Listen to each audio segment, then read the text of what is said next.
You've got a marketing problem. At least that's the story. So you hire the agency, buy the ads, rebuild the funnel. 6 months later, the phone is finally ringing and you still can't make payroll. Because it was never a marketing problem. It was a cash problem wearing a marketing costume. Today, we show you how to stop fixing the thing that screams and start fixing the things that's actually broken. Because the loudest problem in your business is almost never the right one. Welcome to From Burnout to Bought Out, the podcast for business owners who are tired of being the hardest working, lowest paid employee in their own company. I'm Jon, joined as always by Ryan, and together we've spent years inside owner-led businesses helping founders go from running on fumes to running a business that actually runs without them. Every episode we break down the real problems nobody talks about, the burnout, the bottlenecks, the blind spots, and show you what it looks like to build a business that's profitable, sellable, and doesn't need you in the building every day to survive. Whether you're grinding through a plateau, thinking about an exit, or just trying to take a vacation without your phone blowing up, you're in the right place. Let's get into it. Ryan. Jon. What is a marketing costume, and do I wear one often? Well, Jon, when you wear a costume, it's rarely a marketing one. I try to vary it up. You're wearing a costume Clown, right now. donkey. Oh, I see where you're going with that. Am I still a jackass on the email notifications? You absolutely have. We gotten your headshot? Probably not. It's lost in the mail. It's in my spam probably somewhere. It's going to stay there for a little while. It improves my looks. We said that last episode. You're dressed up though today. You got a Band-Aid on your face. I did, yeah. It was a big thing, earthquake, fight, the whole thing. But, hey, I saved the nuns. So that's the only thing that's important. Awesome. Well, I can't decide whether you look like Nelly or Nelly Furtado. I don't know whether it's hot in here or you're like a bird. Oh, I'm in here, so it's definitely hot. And, birds aren't real. So. Well, there we go. Are they not? Earth's flat. Oh, okay. Awesome. Yeah, let's get to it. So, every owner who calls us is 100% sure they know the problems that they need to fix. But how often are they right? And, I'm sure we've got some specific examples, composite stores, et cetera, and I know there's one that you're itching to tell. Yeah, so an owner convinced the problem was lead flow, right? So poured a ton of money into marketing, leads went up, but the business got tighter, not looser. Because marketing wasn't the problem. The root cause was operations couldn't deliver what sales was actually selling, right? Marketing just made the leak faster. The problem that gets your attention and the problem that's actually costing you money are usually two different things. One yells, but the other one quietly empties the bank accounts, right? And so we call these a pillar, in which, every organization has seven of them, and we'll get into that a little bit more. But what happens is that everything is operating in silos. Sales doesn't know what operations doing, which is finance versus our exit planning, tax planning, all that kind of stuff. And we'll get into what those are, but they all operate independently. And they're usually done by a different person. Whenever does your CPA talk to your finance people or your salesperson or, operations? So that's the trap, right? Sales without operations is a cash bonfire. Operations without marketing is an empty calendar, right? And numbers without strategy is worthless. Got it. Yeah. But I feel like owners should know their business better than we do. Why is it they are so often misdiagnosing what the exact problem is? Well, they're going with their gut, right? Generally speaking, owners are going to the biggest fire, putting it out, going to the next fire, going to these things, right? And rarely do they go beyond skimming the surface to really go back down deep and find out what the actual root cause is, right? And also having the time to step away and see how things are looking at the 30,000 foot view. Yeah, they're pulled all over the place. So in that specific example where the owner's like, oh, we're cash crunch. We need some more revenue. Let's pour more fuel on the marketing file. And actually, it's a whole bunch of inefficiencies that are burning hours. And when you dump more customers on inefficiency, it just exacerbates the problem. So in that specific example, it was misdiagnosed. So before we go into diagnosis, let's give people a bit more of the map. 7 pillars, 10 words each. Let's go. All right. Cash. Cash is oxygen. Pay yourself first. Business operating system. The operating rhythm, scorecard, rocks, weekly meetings. Operations. Fix the machine before you add fuel. Financial intelligence. Close clean, forecast forward, 13 weeks of visibility. Tax planning. It's about the calendar, not the calculator. Marketing and sales. Know your CAC, right? And your lifetime value. Never scale past your capacity. Exit planning. Build a business that runs without you. The key here is those 7 items need to be connected. That's where the beauty is. If they're all working independently, you've got chaos.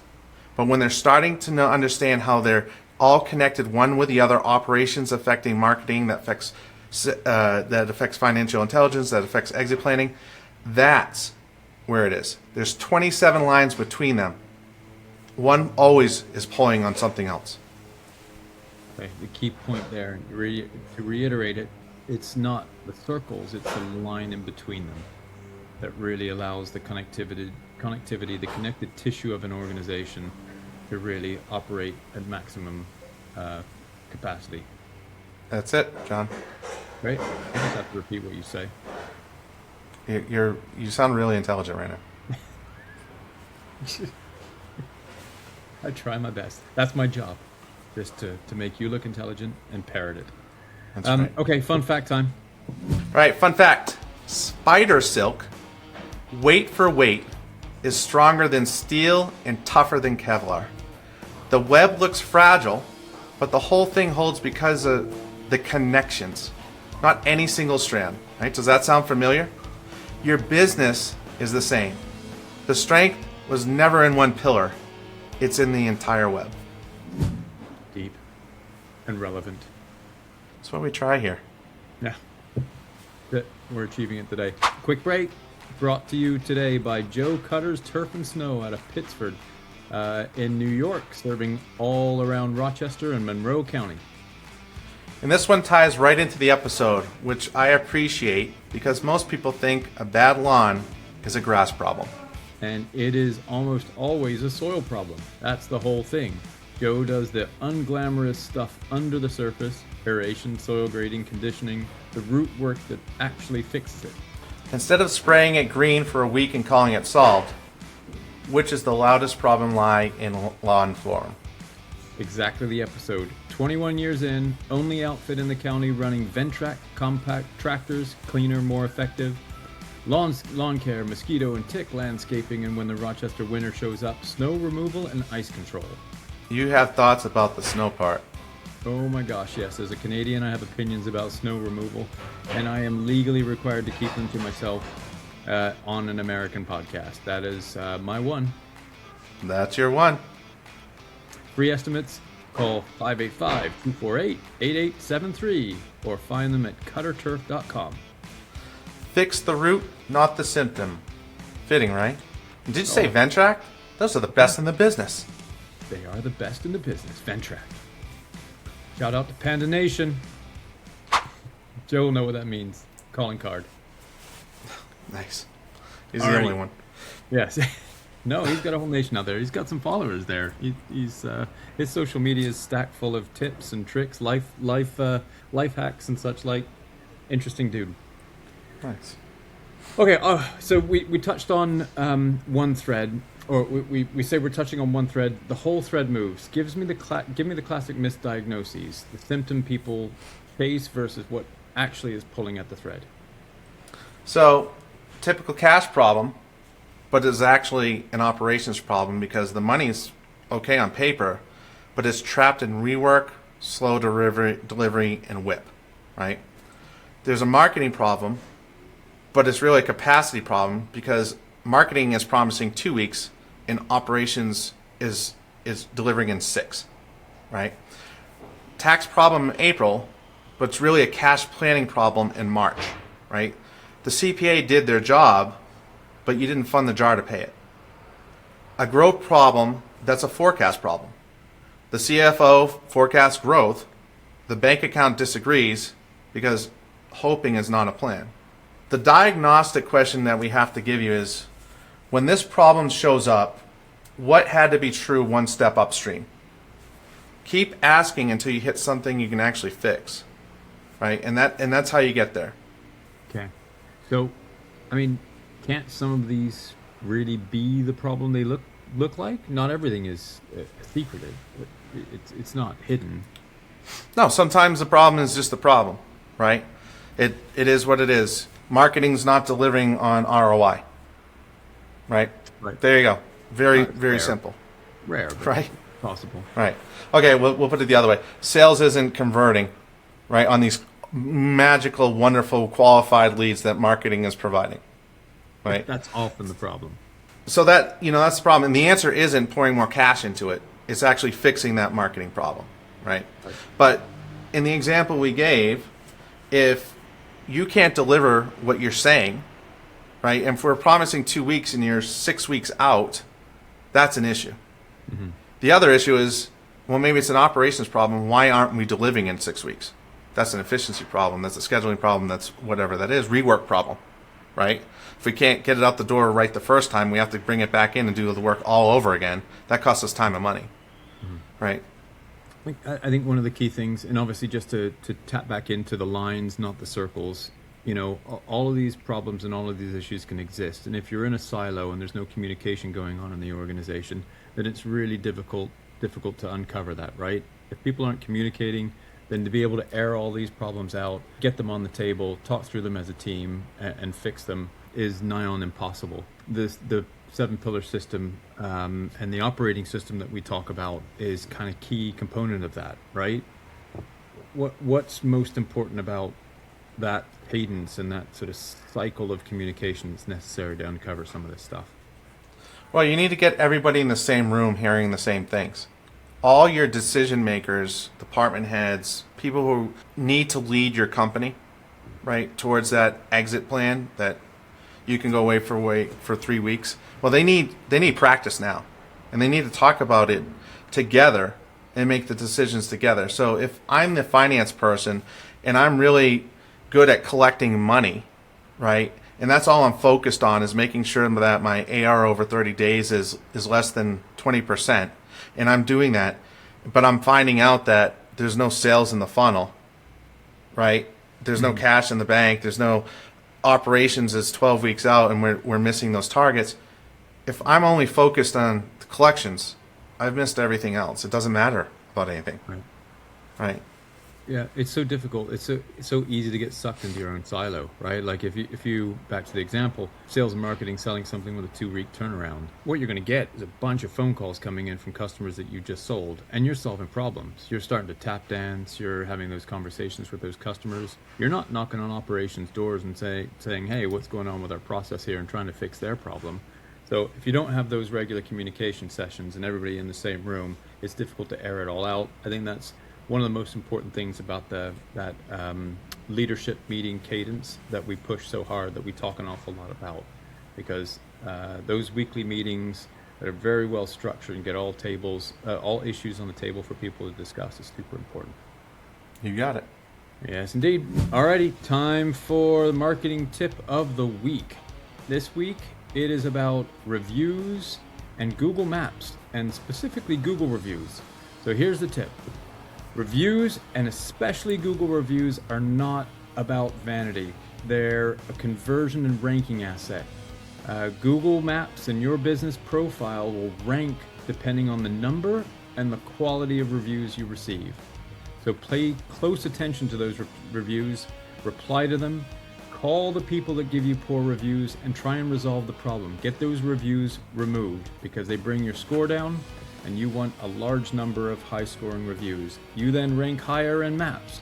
That gets you more telephone calls, and obviously it's a self-fulfilling prophecy of success for your marketing channel.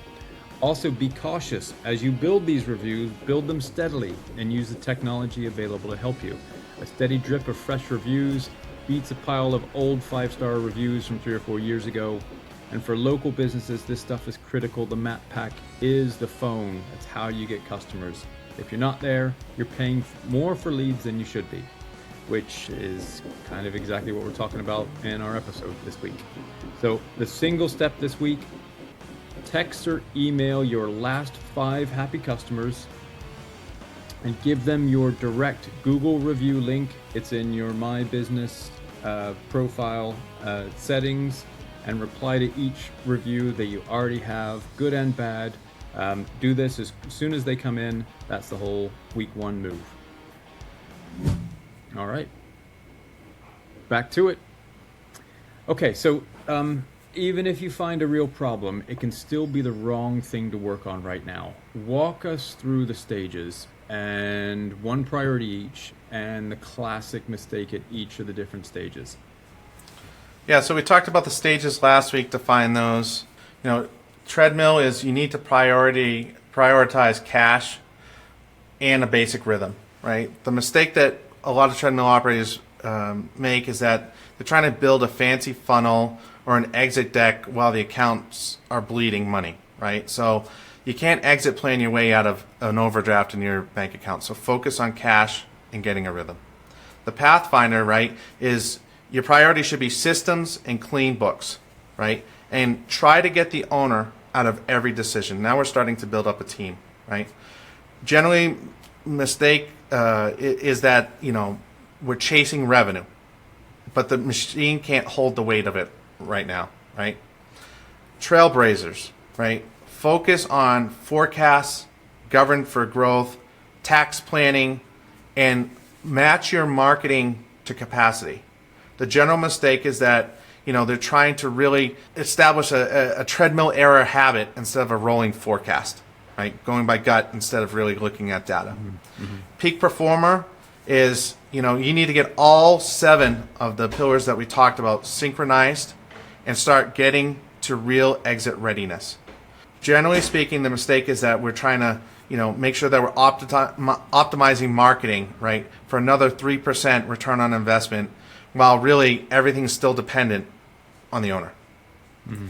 And then the legacy builder, right, is you need to harvest the value on your terms. Risk mitigation, making sure you have the team in place, you're solid.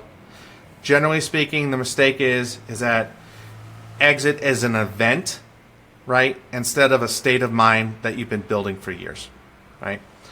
Pick the right pillar, but you're at the wrong stage, and it's still the wrong thing, right? So you got to make sure that you focus on those things. Got it. I'm just going to land that. The right pillar at the wrong stage is still the wrong thing.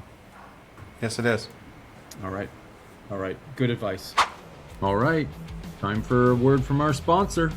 One more from Joe Cutter's Turf and Snow. And this one's for the Rochester listeners because you people have a specific kind of denial about winter. The denial is real. Every October, a Rochester homeowner looks at the sky and thinks, maybe this year. It's not going to be this year. It has never been this year. Rochester winter is not a maybe. It's a scheduled appointment you keep forgetting you made. So the move is snow removal and ice control locked in now. Done before the city plow buries your driveway for the 3rd time out of spite. Joe's crews get there before the storm's done showing off. That's the difference between I have a plan and I'm in my bathroom at 6 a.m. negotiating with a shovel. And I speak as a Canadian when I say the shovel always wins that negotiation. You said that was your one last segment. I contain multiple ones. Call Joe, 585-248-8873, cutterturf.com, before the bathrobe. Before the bathrobe. Great tagline. Don't put that on the truck. Put the number on the truck. 585-248-8873. How the hell did I get stuck with the number this time? Finally got a number in there. I put it in. I edited it and gave you a damn number. Panda Nation. Panda Nation, 585-248-TURF. Okay, Ryan, so this is the part people have been waiting for. How do they figure out their real weakest link instead of the loudest one? I think you got to take 60 seconds to self-diagnose, right? Score each of the 7 pillars 1 to 10. Don't generously round. If you haven't fully implemented it, you don't get the points. And it totals up to 70, right? So you score them out. And if you're 35 or below, you're probably in the treadmill or early Pathfinder. If you're 36 to 49, Pathfinder or Trailblazer. 50 to 59, Trailblazer or Peak, and 60 plus, you're in that Peak or Legacy reading. You know, the most important thing is circle your 2 lowest scores. That's your starting line. Cross-check against your stage. If your lowest pillar is also a stage priority, that's where you go. If a stage priority pillar scores a 1 to 3, stop the bleeding there first, right? The 1, 3, 5, 7 rhythm, 1 pillar deep at a time, 3 months to make it automatic, 5 quarter rocks to lock it in, and then 7 pillars integrated over 2 to 3 years, right? And that's where it's going to get you. Gotcha. Alrighty. So just a word of advice with scoring. Like how does somebody score themselves honestly? You know, won't they just generally rate themselves a bit more generously? Yeah, absolutely. That's usually human nature, right? If we can't be self-critical, so then pass it on to your leadership team. Rank these. Good Right? idea. What's this for? Don't worry about it. Just go ahead and rank it. I don't even know what this is. Okay, well, that's a 1, right? And then you move on to there, and you see what the folks think. Yeah, love it. Love that collaborative discussion on it, and then you've got a scorecard there to be able to gauge your actions. Okay, so as per all episodes, owners on the commute right now listening to this podcast, what one thing do they do this week? I think tonight, not Monday, score the 7 pillars, 1 to 10. Circle your 2 lowest. Then do the honest cross check. Which of those 2 is a priority for the stage you're actually in? That's the one. Put it on next week's scorecard with an owner and a date. Get the accountability going. 1 pillar, 90 days, and just keep it strictly tactical. And that's going to take you to the next level. Got it. Awesome. Great episode. Give us a takeaway here, Ryan. Here's the thing to keep. The loudest problem in your business is almost never the right one. Your company is not a to-do list. It's a web. Every pillar is pulling on the others. So the fix that matters is really the fix that's screaming. Find the load-bearing thread. Match it to the stage you're actually in, not the one on your business card, the one that states reality. Pull that thread and the whole web tightens.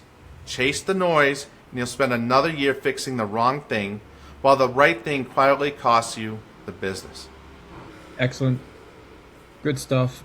A lot of really good guidance there for our listener base. Again, the screaming problem is not necessarily the right one to go and fix. There's a model here. You got to follow the model, and everything will work itself out.